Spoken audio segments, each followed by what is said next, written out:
नमस्कार दोस्तों, stock market studies में फिर से एक बार आपको बहुत-बहुत स्वागत है।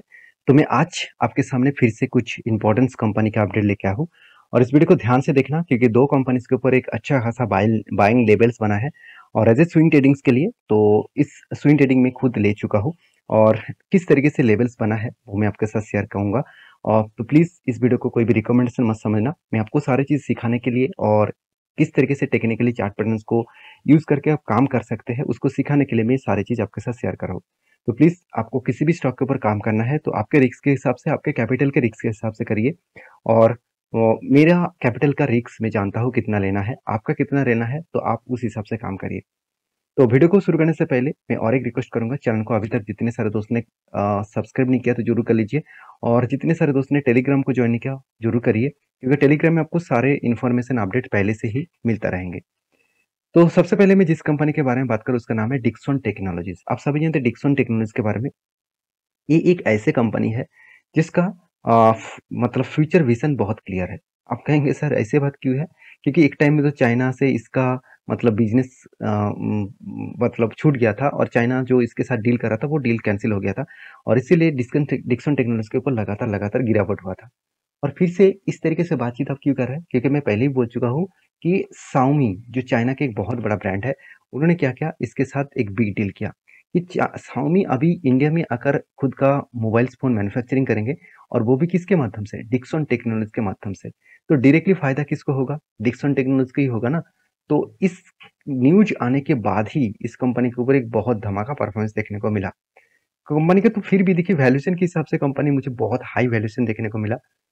इसका पी रेशियो 106 के आसपास है और कंपनी के इंडस्ट्रीज पी रेशियो बहुत कम है। तो फिर भी एक टाइम कंपनी का पी रेशियो चला गया था 180 के आसपास, वहां से करेक्शन होते होते आज 100 के आसपास चले आए।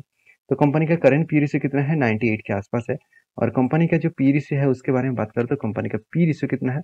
106 के आसपास है। कंपनी का इंडस्ट्रीज पी रेशियो 25 है और कंपनी का पी रेशियो मुझे बहुत हाई लगा। तो R O C R O तो ठीक है, कंपनी का इनकम भी ठीक है, डेप्थ कम है और प्रोमोटर के पास होल्डिंग उतना ज़्यादा नहीं है, कम है। और प्रोमोटर ने क्या किया, खुद की जो स्टेक था, उस स्टेक में 1% होल्डिंग उन्होंने क्या किया, प्लेजिंग करके रखा। तो मेरे हिसाब से एक फ्लैश पॉइंट के हिसाब से देखने को मिलेगा। और फ्री कैश फ्लो के बारे में बात करें तो 276 करोड़ के आसपास यहाँ पे फ्री कैश फ्लो देखने को मिला है।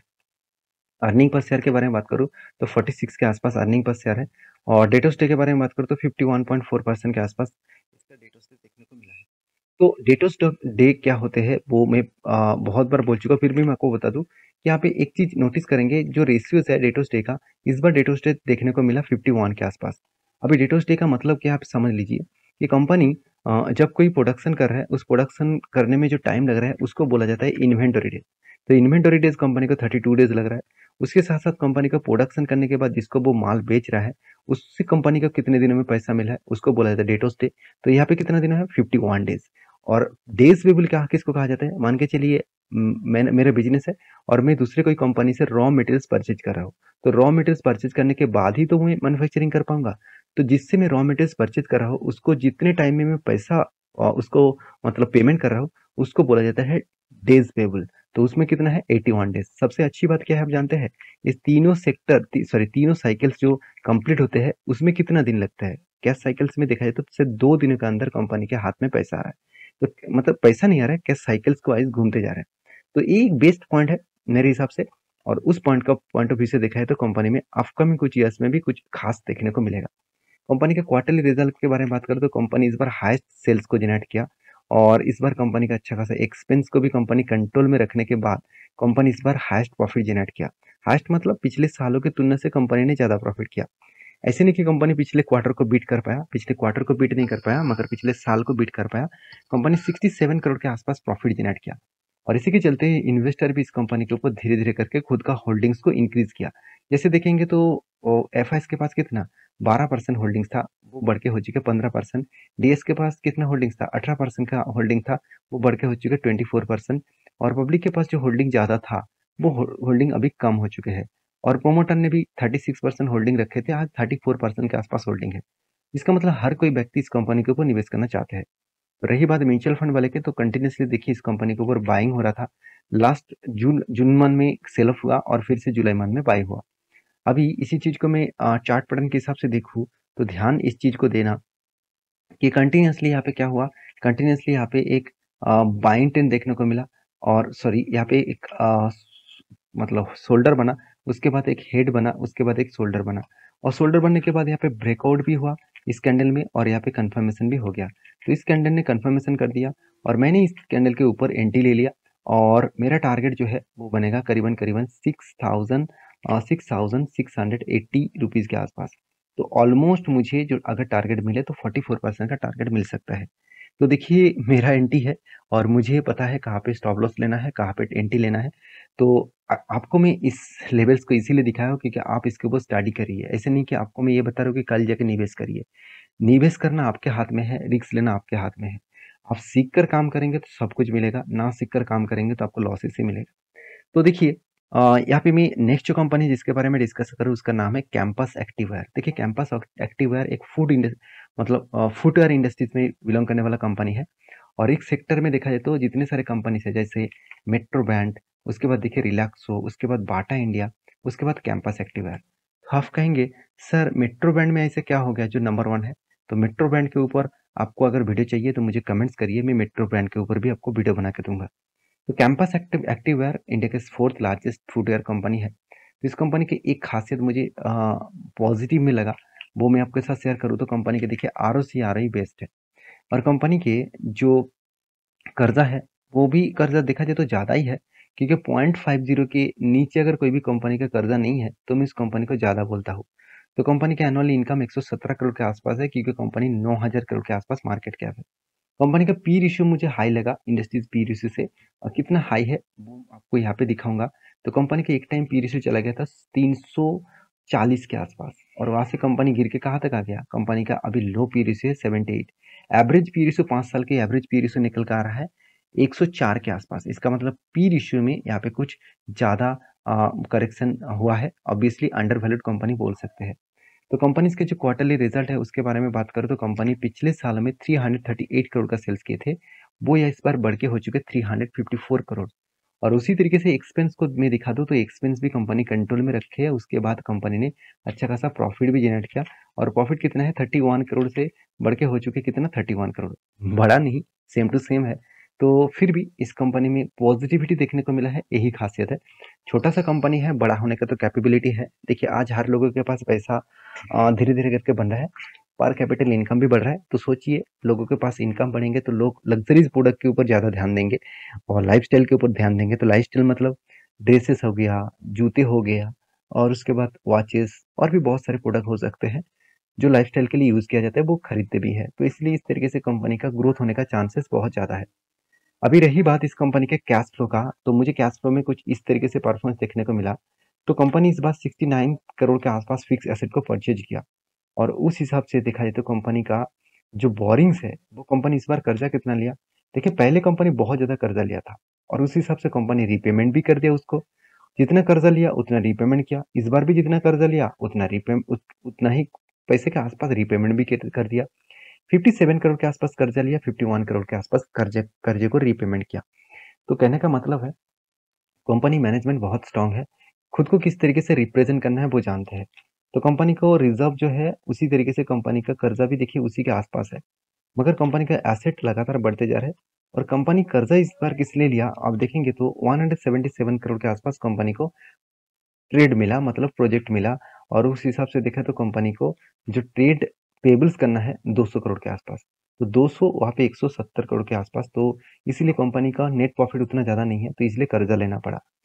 तो रही बात कंपनी के चार्ट पैटर्न्स का, तो उसके बारे में मैं डिस्कशन करूँ तो कंटिन्यूसली इसके ऊपर एक सेल ऑफ हुआ था, और कंटिन्यूसली सेल ऑफ होने के बाद एक रेजिस्टेंस को वो बार बार रिटेस्ट करते जा रहे हैं, और इस रेजिस्टेंस को वो ब्रेक करने का कोशिश भी किया। मेरे हिसाब से उतना स्ट्रॉन्ग ब्रेकआउट नहीं हुआ। जब एक इस ये जो ट्रायंगल पैटर्न बना है इसके लेवल के ऊपर अगर ब्रेकआउट करे और एक बार रिट्रेसमेंट करे तो मैं बड़ा सा एंट्री लेने के लिए तैयार हो जाऊंगा। तो फिलहाल के लिए कोई भी एंट्री लेवल्स नहीं है, मतलब नहीं बना। तो मैं जब एंट्री लेवल्स बनेगा तो मैं खुद ट्रेड लूंगा और आपके साथ में शेयर भी करूंगा। नेक्स्ट जो कंपनी जिसके बारे में बात करूँ उसका नाम है 5 पैसा कैपिटल्स लिमिटेड। तो 5 पैसा कैपिटल्स लिमिटेड के बारे में डिस्कशन करने से पहले मैं एक कंपनी के बारे में और सबसे पहले बात करना चाहूंगा, उसका नाम है JTL इंडस्ट्रीज लिमिटेड। तो JTL इंडस्ट्रीज लिमिटेड जो एक देखा जाए तो इस कंपनी के बारे में बात करूँ तो एक ट्रेडिंग कंपनी है, सॉरी एक स्टील मैन्युफैक्चरिंग कंपनी है। इस कंपनी का मार्केट कैप एकदम छोटा है, 3,300 करोड़ के आसपास है। तो कंपनी ने अच्छा खासा इन्वेस्टर को पैसा बना के दिया। 250 से 400 तक जर्नी दिखा है। तो इस जर्नी तक देखा दूँ तो कंपनी ने अच्छा खासा यहाँ पे प्रॉफिट बना के दिया, और इस प्रॉफिट बनने के बाद बोर्ड ने एक बहुत बड़ा अनाउंसमेंट किया। वो क्या है, बोनस का। कंपनी 7 तारीख को 1 के बदले 1 बोनस देने वाले हैं। तो मेरे हिसाब से एक बेस्ट अपॉर्चुनिटी कंपनी यहाँ पे दे रहा है, और इस अपॉर्चुनिटी को आपको मतलब लेना है तो आप 7 सितंबर से पहले ही स्टॉक को खरीदारी करिए। और मेरा राय है कि किसी भी कंपनी के ऊपर बोनस और स्प्लिट के चक्कर में निवेश मत कर लीजिएगा, उसके ऊपर स्टडी करके ही काम करिएगा। तो मैं इस कंपनी के ऊपर कोई भी निवेश नहीं करके रखा हूँ। हाँ, कोई भी ट्रेड बनता हो तो मैं जरूर सोचता हूँ। अभी तक मैं इस कंपनी के ऊपर तो आज तक एक भी ट्रेड नहीं लिया। तो नेक्स्ट जो कंपनी जिसके बारे में मैं बातचीत करते करते दूसरे कंपनी के ऊपर चला गया, उसका नाम है 5 पैसा कैपिटल्स। देखिए 5 पैसा कैपिटल्स के बारे में मैं बहुत स्ट्रांग बुलिश हूँ, क्योंकि देखिए इस कंपनी का जो प्रोमोटर है, इस कंपनी का जो प्रोमोटर है मैं आपको बता दूं, चलो मैं एक बार आपको दिखाई देता हूँ। आप देखेंगे तो निर्मल जैन, तो निर्मल जैन जी है, वो उन इस कंपनी के ऊपर 20% होल्डिंग करके रखे हैं।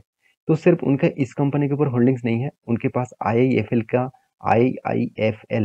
इसका सिक्योरिटीज और आईआईएफएल फाइनेंस का जो कंपनीज है, दोनों कंपनीज के ऊपर उनका होल्डिंग्स है। और जब सेबी ने आईआईएफएल सिक्योरिटीज के ऊपर रिस्ट्रिक्शन लगा दिया, चलो मैं एक बार आपको दिखाई देता हूँ और भी आपको क्लियर हो जाएगा, ध्यान ध्यान से देखिएगा। आईआईएफएल फाइनेंस और आईआईएफएल सिक्योरिटीज। तो आईआईएफएल सिक्योरिटीज मतलब ये भी एक स्टॉक ब्रोकिंग कंपनी है, 5 पैसे की तरह। तो इस कंपनी के ऊपर सेबी ने रिस्ट्रिक्शन लगा दिया कि 3 साल तक कोई भी नया कस्टमर वो एक्वायर नहीं कर पाएंगे। तो इस मतलब इनका जो प्रोमोटर है, मतलब जैन जी, उन्होंने क्या किया, उन्होंने एक बहुत बड़ा अनाउंसमेंट कर दिया। अनाउंसमेंट मतलब मैनेजमेंट को ये भी बता दिया कि जितने सारे कस्टमर यहाँ पे आ रहा था, उसका कस्टमर आप डायरेक्टली 5 पैसा में लेके आइए। तो सोचिए, जो कस्टमर यहाँ पे आना बंद हो गया, वो डायरेक्टली कहाँ पे आएगा, 5 पैसे में आएगा। तो 5 पैसे में आएगा मतलब 5 पैसा का ग्रोथ होगा, सेल्स भी बढ़ेगा। तो उसी तरीके से अगर देखेंगे तो इस कंपनी के जो सेल्स है, वो अब ध्यान से देखना, सेल्स किस तरीके से एक ही रेंज में है। मुझे लगता है नेक्स्ट जो क्वार्टर्स है वहाँ पे आपको सेल्स धीरे धीरे इंक्रीज होता दिखेगा। कंपनी एक्सपेंस को मेंटेन करने के बाद इस बार कंपनी हाईएस्ट प्रॉफिट जनरेट किया। तो यही खासियत देखने को मिला, 15 करोड़ के आसपास ज्यादा प्रॉफिट देखने को मिला।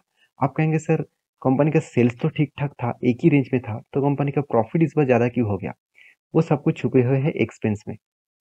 एक्सपेंस का मतलब कंपनी के देखिए, एम्प्लॉय कॉस्ट इस बार सबसे ज्यादा है, और कंपनी के एम्प्लॉय कॉस्ट अभी कम होने वाला है, क्योंकि जो एम्प्लॉय आईआईएफएल के ऊपर काम कर रहा था, वो एम्प्लॉय तो अभी बैठे हुए हैं। तो उस एम्प्लॉय को कहेंगे कि आप जाकर 5 पैसे के ऊपर काम करें, क्योंकि आईआईएफएल के ऊपर 3 साल का रिलैक्सेशन लगा दिया गया।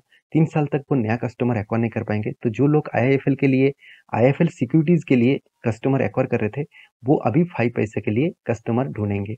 तो सोचिए, कंपनी का एक्सपेंस तो सेम हो रहेगा ना। तो वो कंपनी ये नहीं कहेंगे कि चलो आप आईएफएल के लिए काम करते थे, अभी 5 पैसे के लिए काम कर रहे हैं तो आपको एक्स्ट्रा सैलरी मिलेगा, ऐसे बिल्कुल नहीं। सेम सैलरी में काम हो जाएगा और एक्स्ट्रा बेनिफिट 5 पैसे को मिलेगा। तो ये सब कुछ मैं आपको इसीलिए दिखा रहा हूँ, क्योंकि कंपनीज के परफॉर्मेंस देख कर ही किसी कंपनी का टेक्निकली चार्ट पैटर्न देखना ठीक नहीं होगा। तो इसीलिए शायद इन्वेस्टर भी देखिए खुद का होल्डिंग्स को इंक्रीज किया है, और एफआईएस और डीएस के पास भी होल्डिंग इंक्रीज हुआ, और पब्लिक ने भी छोटा मोटा होल्डिंग इंक्रीज किया, और प्रोमोटर के पास तो जितना होल्डिंग्स था उतना ही होल्डिंग्स है। तो रही बात कंपनीज के म्यूचुअल फंड वाले के बारे में बात करूँ तो देखिए, लास्ट कुछ क्वार्टर्स में, सॉरी लास्ट कुछ मंथ में देखेंगे तो इस कंपनी के ऊपर डेटा तो अवेलेबल नहीं है, सॉरी माफी चाहता हूँ। तो यहाँ पे जो टेक्निकली चार्ट पैटर्न बना है, मैं आपको यहाँ पे मेंशन भी किया। देखिए फास्ट जो टेक्निकली चार्ट पैटर्न बना, यहाँ पे कंटिन्यूसली बाइंग का एक ट्रेड बना था, और 27% का बाइंग ट्रेड बना था, और यहाँ पे एंटी बना था, और यहाँ पे एग्जिट भी हुआ। मैं एक बार आपको मार्किंग करना चाहता हूँ, यहाँ पे एंटी बना था और यहाँ पे एग्जिट भी हुआ, और सेकंड टाइम फिर से एंटी बना कि यहाँ पे एक कफ विथ हैंडल पैटर्न्स बना, और यहाँ पे ब्रेकआउट इस कैंडल ने किया और कंफर्मेशन इस कैंडल ने कर दिया। तो मैंने यहाँ पे एंटी एंटी लिया, छोटा मोटा एंटी यहाँ पे लिया, और जब करेक्शन हुआ तो यहाँ पे बड़ा माल उठाया, और मेरा एंटी लेवल से यहाँ पे है, और मेरा टारगेट कहाँ तक रहेगा, मेरा टारगेट रहेगा एक्चुअली 517 के आसपास। तो टारगेट के नजदीक है मेरे हिसाब से, यहाँ पे होल्ड कर रहा है, इसका मतलब इजीली यहाँ पे टारगेट अचीव हो सकते हैं। तो टारगेट बनेगा तो 31% का टारगेट बन सकते हैं। बाकी ये मेरा एंटी है, आप प्लीज इससे कुछ स्टडी करके काम करिए, इसके ऊपर रिसर्च करके काम करिए, ब्लाइंडली मेरे बात सुनकर काम मत करिए, क्योंकि मुझे लॉस कितना लेना है ये मुझे कैलकुलेट करके मैं एक एंट्री लेता हूँ। अगर आपको लॉस लेने का कैपेबिलिटी है और आप कितना लॉस ले सकते हैं इसका आपका नॉलेज है, तो आप जरूर काम करिए। बाकी मेरा कोई रिकमेंडेशन वीडियो नहीं होता, मेरा काम है आपको सिखाना, समझाना और एज़ अ स्टडी पर्पज़ में आपके सारे सारे चीज़ को बताना। क्योंकि मैं कोई सेबी रजिस्टर्ड पर्सन नहीं हूँ कि मैं आपको कोई भी रिकमेंडेशन करूँ। बाकी आप समझदारी से काम लीजिए। मिलते हैं नेक्स्ट वीडियो में, तब तक के लिए अच्छे से रहिए, अपना ख्याल रखिए। धन्यवाद।